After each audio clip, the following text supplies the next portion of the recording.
Rebirth लेकर लौटने के बाद मैंने सबसे पहला काम एक पत्थर को निगलने का किया। इतना ही नहीं, सबके सामने मैंने उस लड़की को भी मजबूर किया जो मुझसे बेहद प्यार करती थी कि वो एक ग्रीन बैम्बू स्नेक को जिंदा निगल जाए। सबको लगा कि मैं पागल हो गया हूँ, लेकिन उन्हें नहीं पता था कि 1 मिनट से भी कम समय में पूरी दुनिया के जीवों में म्यूटेशन होने वाला था। सभी इंसानों को म्यूटेशन से पहले खाए गए फूड के आधार पर एक स्पेशल सुपरनैचुरल एबिलिटी मिलने वाली थी। पिछली जिंदगी में डिजास्टर आने से पहले मैंने मटन बन खाया था, इसलिए मैंने वूल ग्रोइंग एबिलिटी अवेकन कर ली थी। शुरुआत में खराब वेदर के दौरान मेंटल एनर्जी खर्च करके वूल बनाने की ये एबिलिटी थोड़ी काम आती थी, लेकिन जैसे जैसे म्यूटेटेड मॉन्स्टर्स ज्यादा पावरफुल होते गए, मैं सच में ऐसा लैम्ब बन गया था जिसे कोई भी अपनी मर्जी से काट सकता था। लेकिन इस बार रीबर्थ लेकर लौटने के बाद मैंने पहले से ही पूरी तैयारी कर ली थी। पिछली जिंदगी में मैंने अपनी आंखों से पांगू की पावर रखने वाले एक विशाल डॉग को देखा था, और वो भी कोई खास जानवर नहीं था, बल्कि साउथ सिटी की एक एंटीक शॉप के मालिक का पाला हुआ एक साधारण डॉग था जो म्यूटेशन के बाद बदल गया था। जिज्ञासा और एक संयोग के कारण मुझे मालिक से पता चला कि उस डॉग ने उसकी रक्षा करते समय गलती से एक जड़े स्टोन निगल लिया था। रीबर्थ के बाद मेरा पहला काम था साउथ सिटी की उस एंटीक शॉप में जाना। काफी पैसे इकट्ठे करने के बाद ही मैं दुकान में रखा वो जड़े स्टोन खरीद पाया। जहां तक सवाल है कि मैंने सिया वानरू को उसके पेट ग्रीन बैम्बू स्नेक को निगलने के लिए मजबूर क्यों किया, ऐसा इसलिए क्योंकि मेरी क्लासमेट सिया वानरू असल में मुझे पसंद करती थी। पिछली जिंदगी में म्यूटेशन आने के बाद सिया वानरू ने भी मेरा साथ नहीं छोड़ा था। उसने खुद को बचाने के लिए एक powerful ice and snow ability awaken कर ली थी। उस एबिलिटी की मदद से वो म्यूटेशन के बाद बनी इस हेल जैसी दुनिया में आसानी से सरवाइव कर सकती थी। फिर भी वो मेरे साथ पूरी तरह जुड़ी रही और मेरी रक्षा करती रही, जबकि मेरे पास सिर्फ एक यूजलेस एबिलिटी थी। आखिर में मेरी वजह से हम दोनों को बहुत ज्यादा सफरिंग झेलनी पड़ी।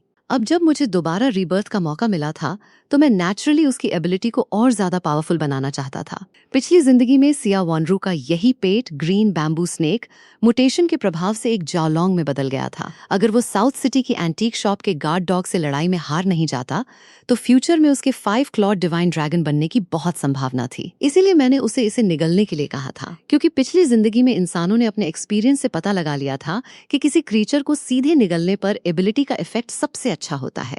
अगर मेरे पास ये ड्रैगन वाइन जेड नहीं होता, जिसे ह्यूमन स्ट्रेंथ से काटना पॉसिबल नहीं था, तो मैं चाहता था कि सिया वानरू और मैं इसे आधा आधा बांट लें।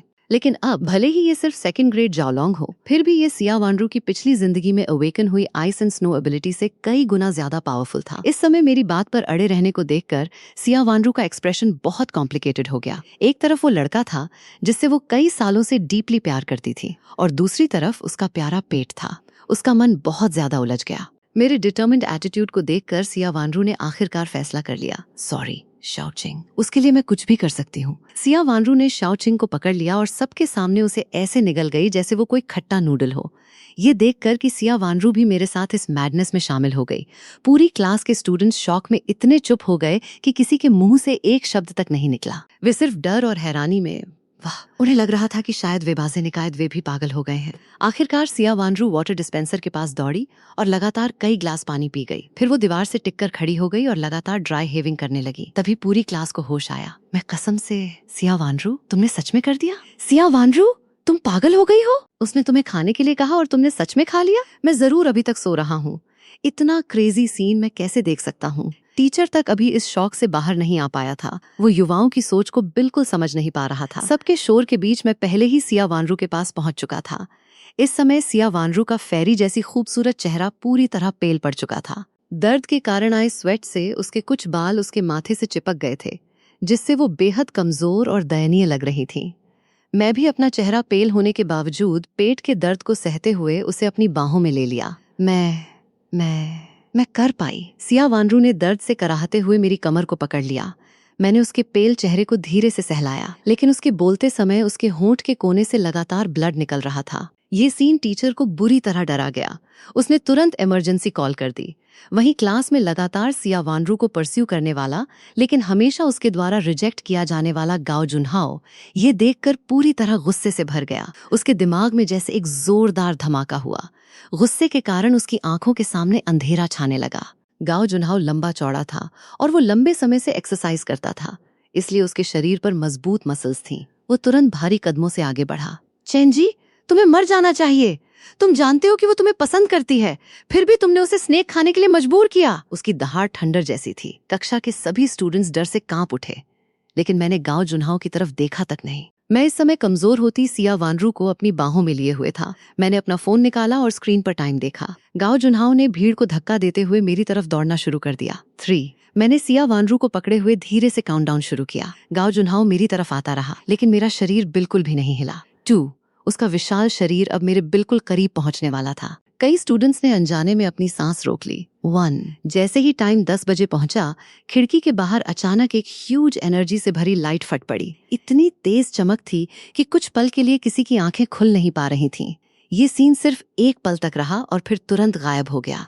मेरी तरफ दौड़ रहा गांव जुन्हाओ उस अचानक आई तेज लाइट से कुछ समय के लिए ब्लाइंड हो गया और जोर से जमीन पर गिर पड़ा। इस ब्राइट फ्लैश के बाद एक इनविजिबल इलेक्ट्रोमैग्नेटिक स्टॉर्म कुछ ही सेकंड्स में पूरे सोलर सिस्टम में फैलने वाला था। इस दौरान सभी लोग अनजाने में विंडो के बाहर देखने लगे, लेकिन उन्हें वहां कुछ भी दिखाई नहीं दिया। ज्यादातर लोग जल्दी ही नॉर्मल हो गए और उन्हें लगा कि कुछ खास नहीं हुआ। केवल कुछ लोगों ने इंटरनेट पर न्यूज सर्च करने की कोशिश की, लेकिन उन्हें पता चला कि फोन में बिल्कुल भी सिग्नल नहीं था। गांव जुन्हाओ भी जमीन से उठ गया और फिर गुस्से में मेरी तरफ दौड़ पड़ा। आज मैं वानरू के लिए तुम्हें अच्छा सबक सिखाऊंगा। उसकी आवाज में गुस्सा साफ सुनाई दे रहा था। गांव जुन्हाओ लंबे समय से एक्सरसाइज करता था। उसका करीब 1.9 मीटर लंबा मजबूत शरीर और साफ दिखाई देने वाली मसल्स इस समय सबके सामने थीं।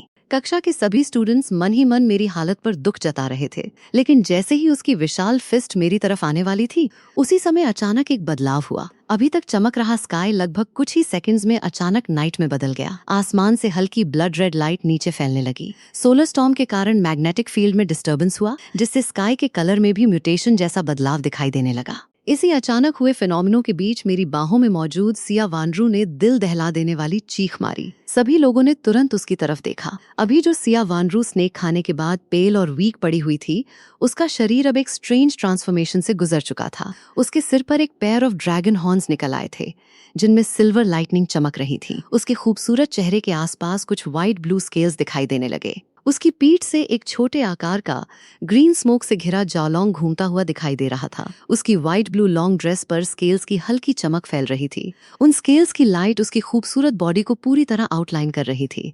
पीछे एक व्हाइट ब्लू ड्रैगन टेल धीरे धीरे हिल रही थी। वो किसी टीवी ड्रामा में दिखाई देने वाली किसी मिस्टीरियस डिवाइन बीस्ट जैसी लग रही थी।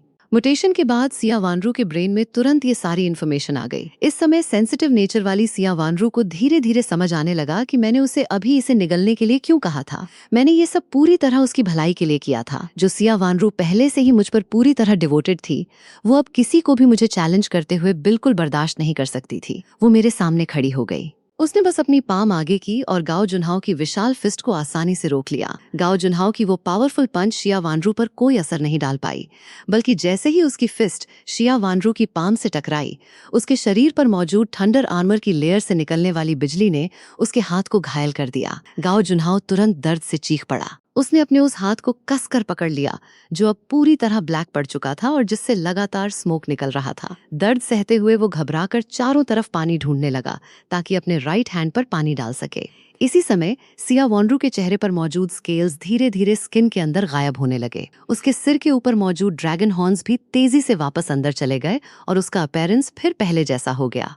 वो मूल रूप से मेरी तरफ देखकर मेरी प्रेज की उम्मीद कर रही थी, लेकिन इस समय बाहर से देखने पर मुझ में पहले जैसा ही कोई बदलाव नहीं था।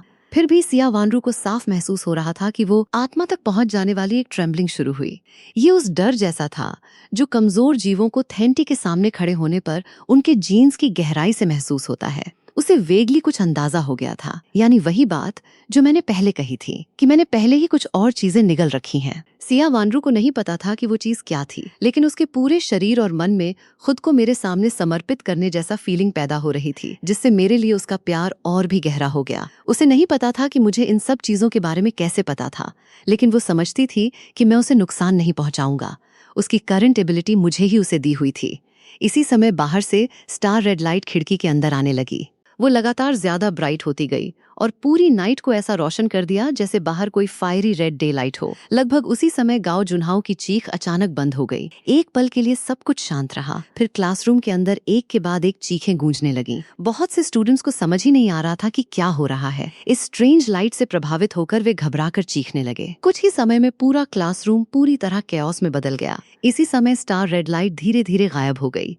क्लासरूम के दूसरी तरफ एक विशाल फिश लाइक क्रीचर दिखाई दिया, जिसका पूरा शरीर ब्लड और फ्लैश से भरा था और जिसमें जगह जगह व्हाइट बोन्स बाहर निकली हुई थीं। उस विशाल क्रीचर के नीचे 2 लोग दबे हुए थे, जिनके शरीर भी ब्लड और फ्लैश से लथपथ थे। बाकी स्टूडेंट्स ये देखकर डर के मारे जमीन पर गिर पड़े। वे शॉक में उन दोनों दबे हुए लोगों को देखते रहे जो लगातार स्ट्रगल कर रहे थे। उस ब्लड कवर्ड और टेरिफाइंग जायंट क्रीचर की तरफ से लगातार स्ट्रेंज आवाजें आ रही थीं। बाकी भीड़ के बीच कई और स्ट्रेंज क्रीचर्स भी दिखाई दे रहे थे। कोई घोस्ट मंकी की तरह पतला और छोटा था, कोई इंसेक्ट की तरह ट्विस्टेड था, कोई वुल्फ की तरह बेहद फास्ट था। लेकिन उन सभी में एक कॉमन फीचर था, उनकी स्किन की जगह बाहर निकला हुआ फ्लैश था। उनका अपीयरेंस इतना टेरिफाइंग था जैसे वे सीधे हेल से बाहर निकले डीमंस हों। इस समय वे क्लासरूम के नॉर्मल स्टूडेंट्स का पीछा कर रहे थे। उनके हाथों में शार्प क्लॉज और उनके मुंह में पॉइंटेड टीथ थे। जिन स्टूडेंट्स को वे पकड़ लेते, उन्हें वहीं 2 टुकड़ों में फाड़कर खून से लथपथ तरीके से खाने लगते।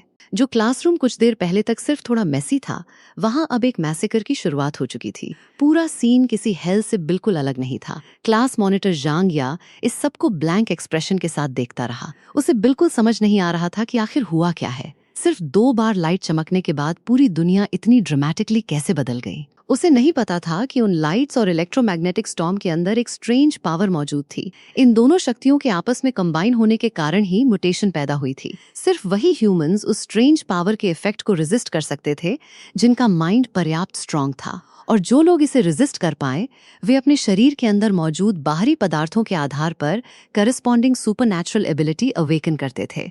इसे मिमेटिक डिवाइन वेपन कहा जाता था। गाओ जुनहाओ क्लियरली ऐसा इंसान नहीं था जिसका माइंड पर्याप्त स्ट्रांग हो। जब वो कंफ्यूजन में खड़ा था, तब वो भी उस स्ट्रेंज पावर के करोजन को रेजिस्ट नहीं कर पाया। एक वायलेंट और स्ट्रेंज एनर्जी तेजी से उसके शरीर के हर हिस्से में फैलने लगी। उसकी स्किन के नीचे से मूविंग ब्लड रेड थ्रेड्स बाहर निकलने लगे।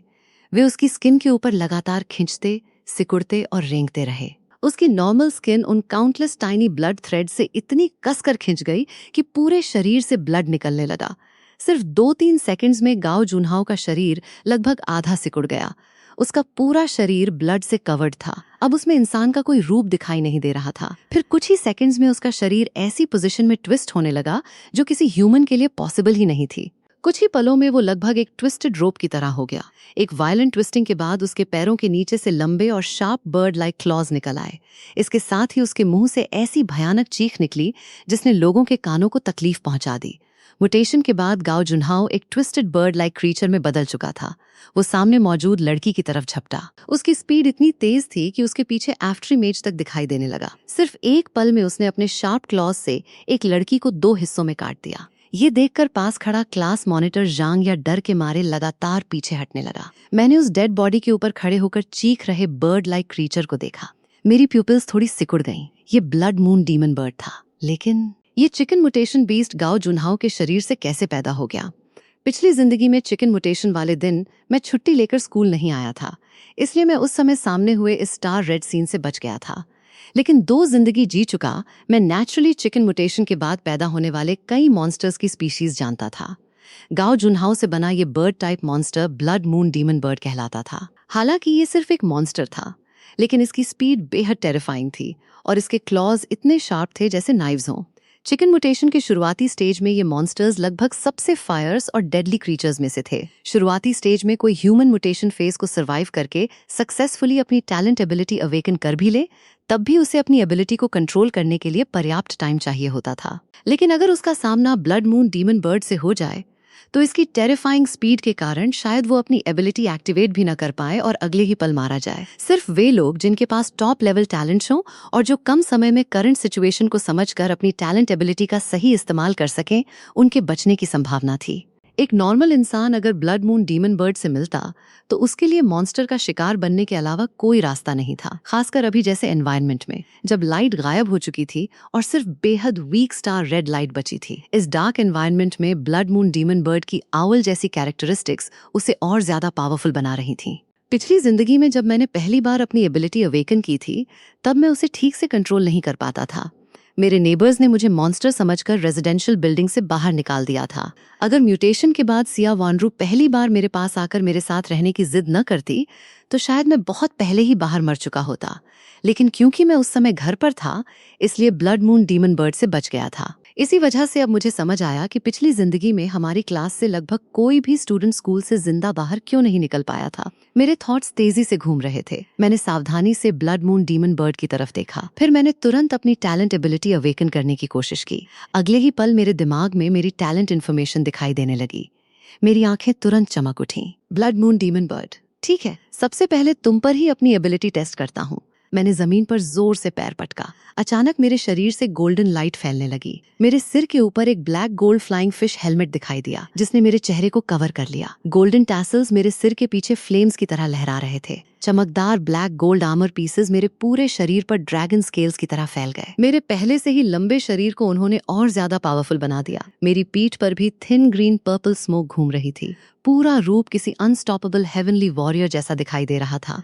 मैमेटिक बैटल आर्मर के समन होते ही पास खड़ी सिया वानरू ने मुझे देखा और तुरंत अपनी सांस रोक ली। उसकी आंखों में मेरे लिए पूरी एडमिरेशन थी। वहीं जो क्लासमेट्स मॉन्स्टर्स में बदल चुके थे वे जैसे किसी बेहद बड़े स्टिमुलस से प्रभावित हो गए हों। वे सभी मेरी तरफ झपटने लगे। सबसे पास वो विशाल फिश मॉन्स्टर था। उसका शरीर लगभग 3 से 4 मीटर ऊंचा था। वो मुझे मिमेटिक बैटल आर्मर पहने हुए देखकर लगातार अटैक करने के लिए तैयार हो रहा था। लेकिन जैसे ही मेरी नजर उस पर पड़ी ऐसा लगा जैसे मेरी नजर ने उसकी बची हुई ह्यूमन मेमोरीज को एक्टिवेट कर दिया हो। उसके अंदर छिपा हुआ फियर जाग गया। वो विशाल और ट्विस्टेड अगली मॉन्स्टर अचानक गुस्से में भर गया। एक जोरदार रॉर के साथ वो मेरी तरफ दौड़ पड़ा। मेरे पास खड़ी सिया वानरू भी तुरंत मिमेटिक डिवाइन वेपन अवेकन करके आगे बढ़ने वाली थी, लेकिन मैंने अपना हाथ उठाकर उसे रोक दिया। इसके बाद सिया वानरू ने देखा कि मैं खुद उस फिश मॉन्स्टर की तरफ तेजी से दौड़ पड़ा। पलक झपकते ही एक बड़ा और एक छोटा शरीर आपस में टकरा गए। अचानक उनके बीच से एक इनविजिबल शॉकवेव जैसी पावर फटती हुई दिखाई दी। साथ ही हमारी ताकत के टकराव से जमीन पर एक क्रैक पड़ गई। हालांकि मेरे मिमेटिक बैटल आर्मर के कारण मेरी हाइट लगभग 2 मीटर हो गई थी, लेकिन लगभग 4 मीटर लंबे उस जायंट फिश मॉन्स्टर के सामने मैं फिर भी एक बच्चे जैसा लग रहा था। साइज में इतना बड़ा डिफरेंस होने के कारण जमीन के टूटने से मेरा शरीर नेचुरली थोड़ा झुक गया। देखने में ऐसा लग रहा था जैसे स्ट्रेंथ के मामले में मैं थोड़ा कमजोर पड़ रहा हूँ। वहीं दूसरी तरफ गांव जुन्हाव से बना ब्लड मून डीमन बर्ड बेहद कनिंग था। उसे लगा कि फिश मॉन्स्टर ने एडवांटेज हासिल कर लिया है। उसने एक शार्प क्राई निकाली और अचानक उन दोनों के बीच झपट पड़ा। इसी समय मैंने एक कदम पीछे लिया और अपने शरीर को थोड़ा साइड में किया। फिर मैंने अपने हाथ की मूवमेंट को बदल दिया। पुश करने की जगह मैंने पुल किया। मैंने उस लगभग 4 मीटर लंबे जायंट फिश मॉन्स्टर के पूरे शरीर को उठाकर सीधे अपनी तरफ उड़ते हुए ब्लड मून डीमन बर्ड की ओर फेंक दिया। फिश मॉन्स्टर का अगली और विशाल शरीर जाकर वॉल में धंस गया। वहीं ब्लड मून डीमन बर्ड तुरंत गुस्से में चीखने लगा। उसने अपनी बॉडी की इनक्रेडिबल एजिलिटी का इस्तेमाल किया। जैसे ही वो फिश मॉन्स्टर के नीचे दबने वाला था उसने अपने विंग्स को मोड़ा और इनकमिंग फिश मॉन्स्टर के ऊपर से निकल गया। ब्लड मून डीमन बर्ड अपने विशाल विंग्स फड़फड़ाता हुआ हवा में उठ गया। उसके ह्यूमन फेस और बर्ड लाइक बॉडी वाले चेहरे पर उसकी आंखें घूम रही थीं, जैसे वो किसी चीज के बारे में सोच रहा हो। उसे समझ आ गया था कि सिर्फ अपनी फिजिकल स्ट्रेंथ के दम पर वो ब्लैक गोल्ड आर्मर पहने उस ह्यूमन को हिला तक नहीं सकता। इसलिए ब्लड मून डीमन बर्ड लगातार चीखना शुरू कर दिया।